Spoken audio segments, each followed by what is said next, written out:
আল্লাহ ডেকে বলে, গোলাম তোরা যদি ভুল না করতি, তোরা যদি পাপ না করতি, তোরা যদি অন্যায় না করতি, তোদেরকে ধ্বংস করে দিয়ে এমন একটা জাতি আমি এই দুনিয়ার বুকে তৈরি করতাম যারা সকালবেলা ভুল করে দুপুরে মাফ চাইতো, দুপুরে ভুল করে রাত্রে মাফ চাইতো, আজকে ভুল করে আগামীকাল মাফ চাইতো, আর আমি আল্লাহ গুনাহগুলো তাদের সব ক্ষমা করে দিতাম।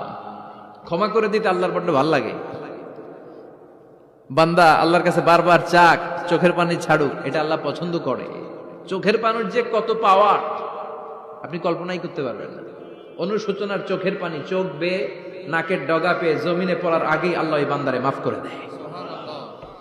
বিশ্বনবী ডেকে বলে, ও আমার উম্মতেরা শোনো, আল্লাহর কাছে দুনিয়ার মানুষদের দুই ফোঁটা পানি সবচেয়ে প্রিয়। এক হলো জিহাদের ময়দানে রক্তের ফোঁটা, দুই হলো অনুতপ্ত বান্দার চোখের পানির ফোঁটা। কত ভুল আপনি করেছেন, কত অন্যায় আপনি করেছেন, কত পাপ আপনার হয়েছে, কত মিথ্যা আপনি বলেছেন, কয় ওয়াক্ত নামাজ ছেড়েছেন, কয় লাখ টাকা ঘুষ খেয়েছেন, কত যৌতুক আপনি খেয়েছেন, কত মিথ্যা আপনি বলেছেন। আপনার পাপ যত বড় হোক, যত বিশাল হোক, যত বেশি হোক, আল্লাহর দয়ার পরিসীমা তার চাইতেও বড়।